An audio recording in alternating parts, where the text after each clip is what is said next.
नमस्कार, आप देख रहे हैं एबीएन न्यूज। मैं हूं आपके साथ में मनीषा झा। प्रधानमंत्री नरेंद्र मोदी ने जिस तरह से तीनों कृषि कानूनों को रद्द करने की अचानक घोषणा की, उसने पंजाब में अगले साल होने वाले विधानसभा चुनावों का राजनीतिक समीकरण ही बदल कर रख दिया। प्रधानमंत्री नरेंद्र मोदी के राष्ट्र के नाम संबोधन से पहले पंजाब की राजनीति में किसान आंदोलन एक बड़ा चुनावी मुद्दा हुआ था और पूरे चुनाव को प्रभावित कर सकता था। लेकिन केंद्र सरकार के तीनों कृषि कानून को वापस लेने के फैसले के बाद चुनावों में अब दिलचस्प लड़ाई देखने को मिल सकती है। दरअसल राजनीतिक दल जिस मुद्दे पर सरकार को घेरने की योजना बना रहे थे, उसके खत्म होने के बाद अब उसके पास कोई ऐसा मुद्दा नहीं है जिसे लेकर सरकार पर निशाना साध सके।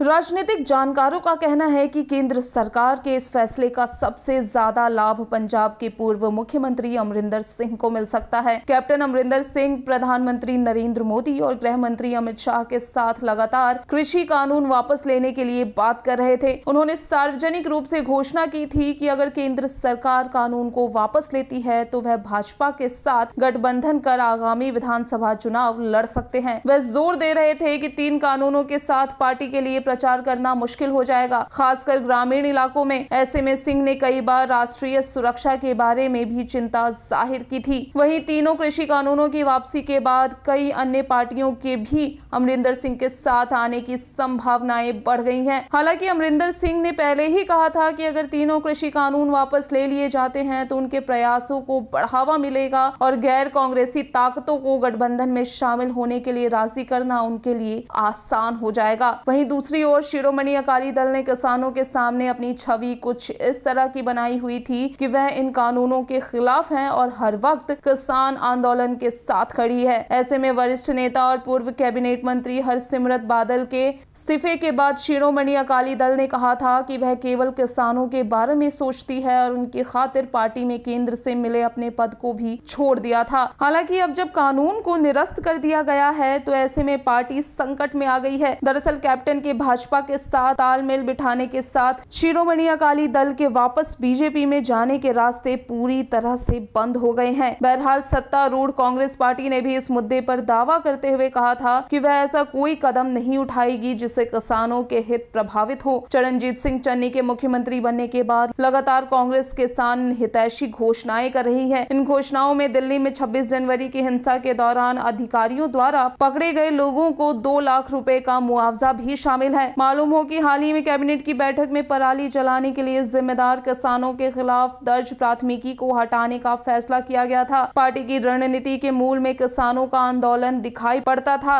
ऐसे में कृषि कानून के वापस होने के बाद अब पार्टी को अपनी रणनीति को फिर से बदलना होगा और सत्ता विरोधी लहर के खतरों को दूर करने का प्रयास करना होगा। तो फिलहाल के लिए इतना ही। देश और दुनिया की तमाम बड़ी और अहम खबरों के लिए बने रहिए एबीएन न्यूज के साथ।